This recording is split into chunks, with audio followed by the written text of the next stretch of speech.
ప్రజలపై అదనపు భారం పడకుండా విద్యుత్ ఛార్జీలను తగ్గించడమే రాష్ట్ర ప్రభుత్వ ప్రధాన లక్ష్యమని ఆంధ్రప్రదేశ్ కార్మిక శాఖ మంత్రి వాసంశెట్టి సుభాష్ పేర్కొన్నారు. ఎన్నికల సమయంలో ప్రజలకిచ్చిన హామీ మేరకు విద్యుత్ రంగంలో సంస్కరణలు చేపట్టి వినియోగదారులకు ఉపశమనం కలిగించే నిర్ణయాలు తీసుకున్నామని మంత్రి వెల్లడించారు. గత ప్రభుత్వ హయాంలో 2019-2024 మధ్య కాలంలో విద్యుత్ రంగంలో సుమారు 4,498 కోట్ల నష్టాలు వచ్చాయని, ఆర్థికంగా తీవ్ర ఇబ్బందులున్నప్పటికీ కూటమి ప్రభుత్వం బాధ్యతాయుతంగా నిర్ణయాలు తీసుకుంటుందన్నారు. విద్యుత్ రంగాన్ని బలోపేతం చేస్తూనే గృహ వినియోగదారులు, రైతులు, కార్మికుల మధ్య తరగతి ప్రజలకు భాగం తగ్గించేందుకు ఛార్జీల్లో తగ్గింపు అమలు చేస్తున్నామని స్పష్టం చేశారు. గత ఏడాదితో పోలిస్తే యూనిట్ కు సుమారు 3.50 వరకు భారం తగ్గించామని, ప్రస్తుతం యూనిట్ కు సుమారు 1.50 మాత్రమే అదనపు భారం ఉన్నట్లు తెలిపారు. మీడియా మిత్రులందరికీ నమస్కారం. విద్యుత్ ఛార్జీల భారం ప్రజలపై పడకుండా ఉండేందుకు ముఖ్యమంత్రి శ్రీ నారా చంద్రబాబు నాయుడు గారు చర్యలు తీసుకుంటా ఉన్నారు. ముఖ్యమంత్రి శ్రీ నారా చంద్రబాబు నాయుడు గారి సారథ్యంలో కూటమి ప్రభుత్వం అధికారంలోకి వచ్చిన నాటి నుంచి సుపరిపాలన అందిస్తూ ప్రజల మన్నలను పొందుతూ ఉన్నారు.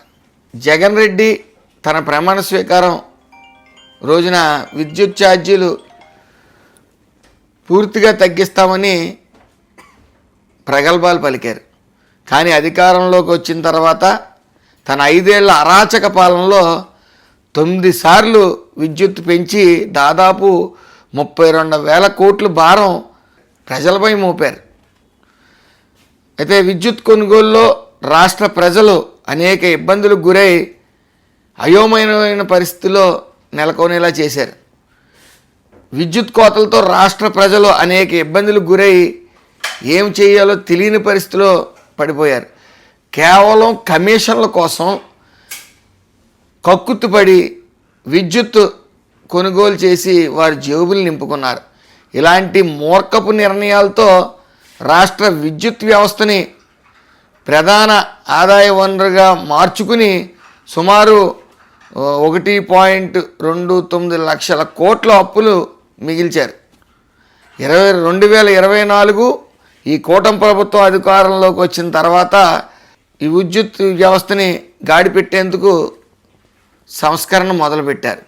అంతేకాకుండా రాష్ట్రంలో రెన్యూవబుల్ ఎనర్జీ అధిక ప్రాధాన్యత ఇస్తూ సోలార్ పవన్ విద్యుత్ ఏర్పాటు చేసే లక్ష్యంగా ప్రభుత్వం ముందుకు సాగుతూ ఉంది. సోలార్ పవర్ను ప్రోత్సహించేందుకు ఎస్సీ ఎస్టీలకు సోలార్ టాప్ రూప్లు, అలాగే బీసీ వర్గాలకు కేంద్ర ప్రభుత్వం నుంచి ఇచ్చే సబ్సిడీ 20,000 రూపాయలు సబ్సిడీతో కూటమి ప్రభుత్వం అందిస్తూ ఉంది.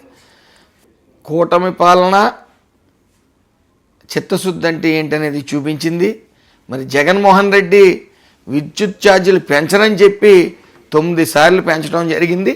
అదేవిధంగా ఆ రోజుల్లో ₹5.19 కొంటే ఈ రోజుల్లో మరి చంద్రబాబు నాయుడు గారు ₹1.70 కొంటున్నారంటే సుమారు 50 పైసలు వాళ్ళ జోబులో వేసుకుని ఈ అవినీతి చేయడానికే చూశారు తప్ప ఎక్కడ ఇచ్చిన మాటలకి కమిట్మెంట్ లేకుండా అస్తవ్యస్త పాలన చేసి ఈ పాలన ఇంత చెత్తగా ఉండకూడదని ప్రజలు అనుకునేలా చేశారు. ఏదేమైనప్పటికీ కూటమి ప్రభుత్వం